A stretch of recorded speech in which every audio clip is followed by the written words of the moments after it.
Welcome to the 700 Club. We have a president who's doing marvelous things in the foreign policy arena. He's coming up against Syria and their chemical weapons. He's going to North Korea to meet with Kim Jong-un. He's making trade decisions, dealing with major issues.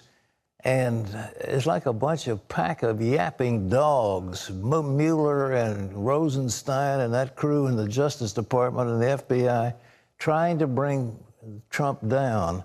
And the latest is, what about obstruction of justice? And I must say, Kimberly Strassel, who's a good writer, had a column in the Wall Street Journal about a week ago saying, why doesn't the president get a team of experts together on constitutional law and then go to the Supreme Court and get a declaratory judgment that a president cannot obstruct justice?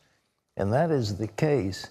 The president, who deals with his own staff, can't obstruct justice if he asks the Attorney General how a case is going and what's the status of the case.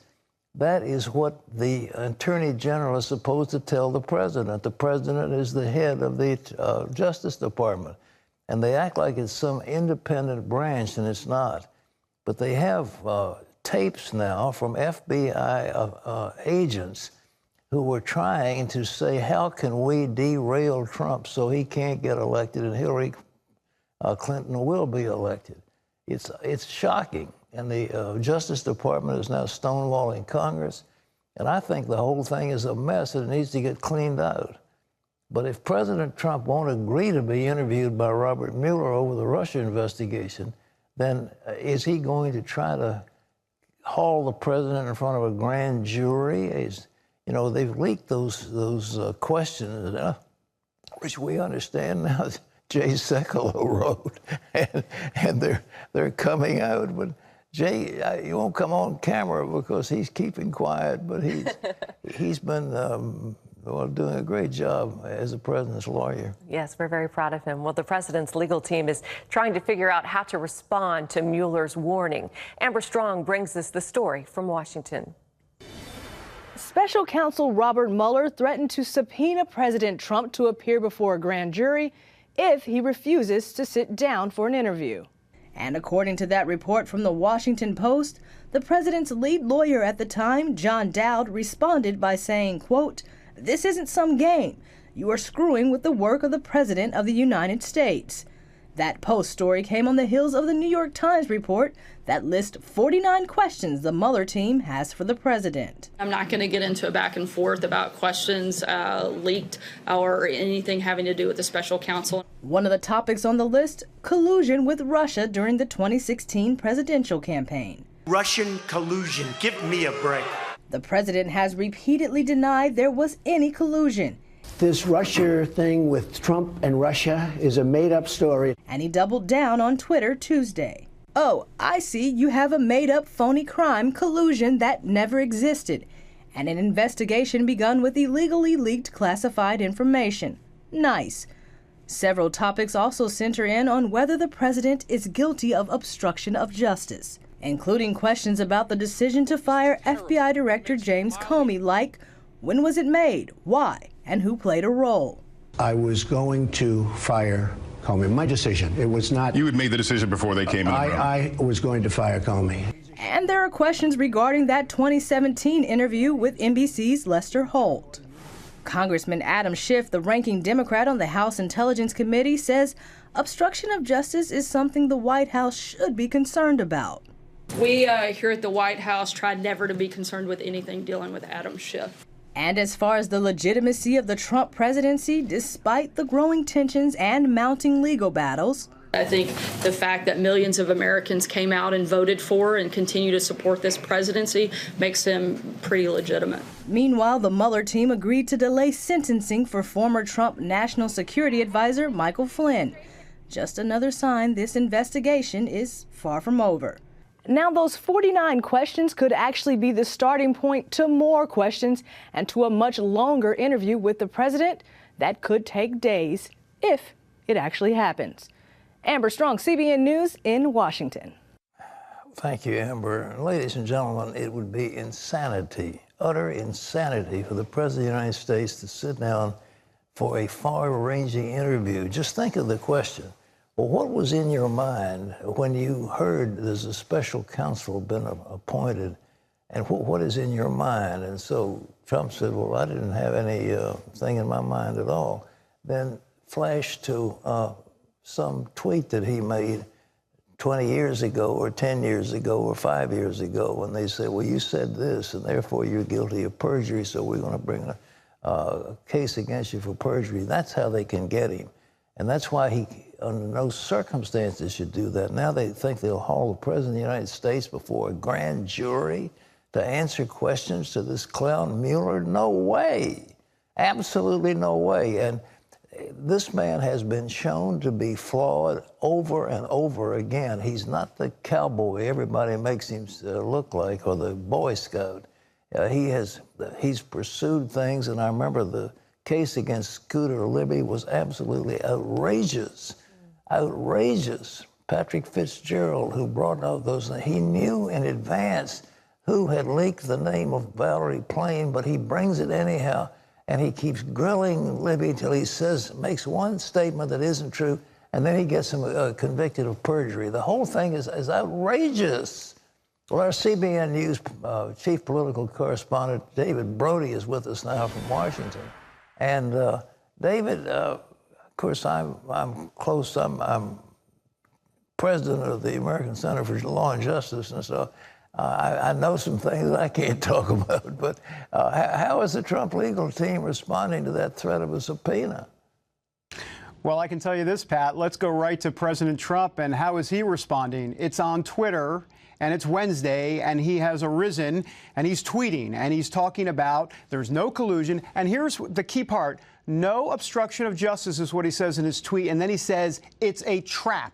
He uses the word trap. Well, look, if he thinks it's a trap, and we all know he thinks it's a trap, but if he's now on Twitter talking about how it's a trap, there's no way he's going to sit down, obviously, with Mueller and his team. And I will say, you know, sources a few months ago that I was talking to within Trump's legal team were saying they wanted him to sit down and either talk with him or email questions. But that's pretty much out the window at this point. That train has left the station.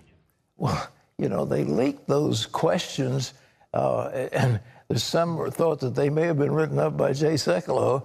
Are they Mueller's questions? Whose questions are they? Do you have any answer to that one?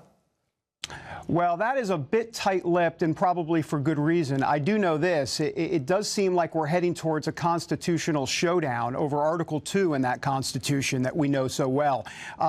Look, the Supreme Court technically really has never officially weighed in on whether or not an independent counsel, if you will, can subpoena a president. Yes, in Monica Lewinsky and Bill Clinton, it happened in 1998. It was a civil case. We know about Richard Nixon in 1974. But this specific case probably is going to go all the way to the Supreme Court, because what does Donald Trump do? He loves to go to court and fight really hard. It's all about litigation with Donald Trump. That's been kind of a hallmark of his career, especially in the business world. I don't see that changing anytime soon, Pat. Well, they added Rudy Giuliani to the team. Giuliani is an experienced federal litigator. He was U.S. attorney and, of course, mayor of New York. I think Jay Sekulow has been the lead of it. When John Dowd resigned, and the reason he resigned was because he was telling the president, you can't do this, and Trump got his hackles up on that one. What do you know about that? Well, Giuliani is doing his, as you would call it, maybe level best to try to figure this thing out. He knows Mueller. They're close friends. And as Donald Trump pointed out in The Art of the Deal, that famous book he wrote decades ago, everything's relational and everything's transactional as well. But for sure relational, and Giuliani and Mueller have that relationship, so you hope something will work out there. But my sense of this is that probably won't work either, and this thing just seems to be headed for high courtroom drama. Well, you know, the special counsel is not allowed to go beyond the mandate given him by the Justice Department. Of course, Rosenstein set out some boundaries and said you're supposed to investigate the relationship between Trump and the Russians. then suddenly he wants to investigate his business dealings, and then they raided his lawyer and seized confidential attorney-client privileged documents. Don't the Trump lawyers think that Mueller has gone too far? There's no doubt they think that. Obviously, President Trump thinks that. The raid on Michael Cohen's office was crucial to all of this. That was a key turning point. And look, Pat, I got to tell you, this has deep state all over it from the Trump administration standpoint, or at least Donald Trump's standpoint, for sure. I mean, you've got James Comey, who we really haven't even talked about, but he was on that book tour, we know. And look, James Comey talked about how he doesn't leak, and then he leaked. He talked about he wants justice done, and then he's out on a book tour in the middle of an active investigation. And so this idea, when Donald Trump talks about a witch hunt, and everybody, in the mainstream media and others kind of laugh it off, look, in deep red evangelical territory and other places, that plays very well, and it is all about his base. I believe, Pat, that what evangelicals need to understand very clearly, that this is not necessarily the midterm elections coming up in 2018. Donald Trump is on the ballot.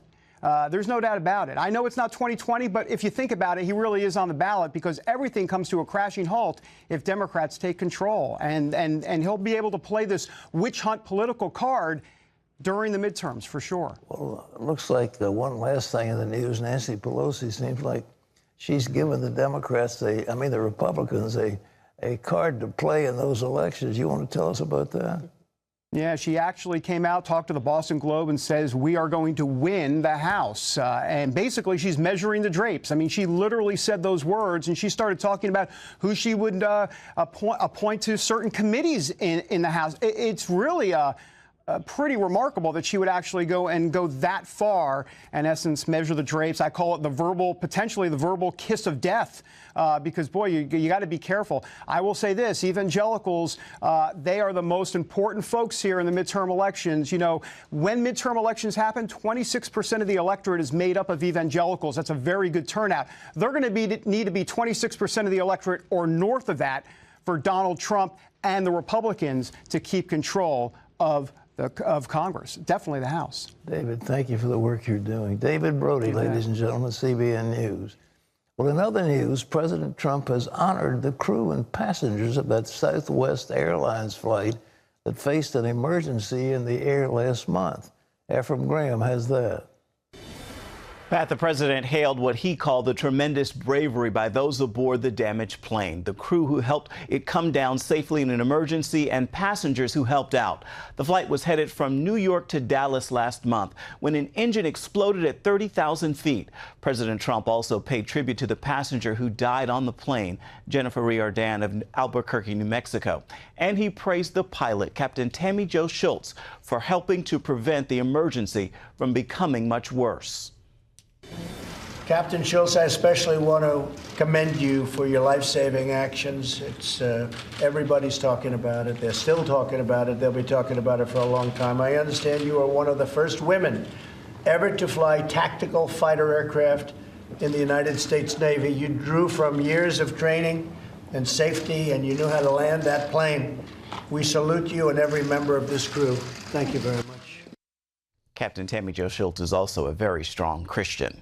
Well, if you'd like to add many more years to your life, a new study says follow these 5 simple habits. They include eating healthy, keeping a healthy weight, regular exercise, only moderate alcohol consumption, just a 5-ounce glass of wine a day for women and 2 for men, and no smoking. Now, that all comes from a Harvard study of the records of 123,000 people. It found men who adopted all 5 of these healthy habits added 12 years to their lives, while women added 14. Pat? 12 more for me, and I'll be 100. 100. Yeah.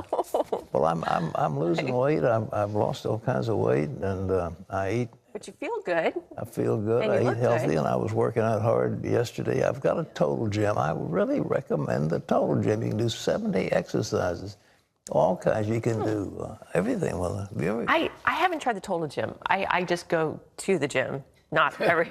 But last night I was just out. It was such a beautiful night, and I was just out walking for about at least an hour.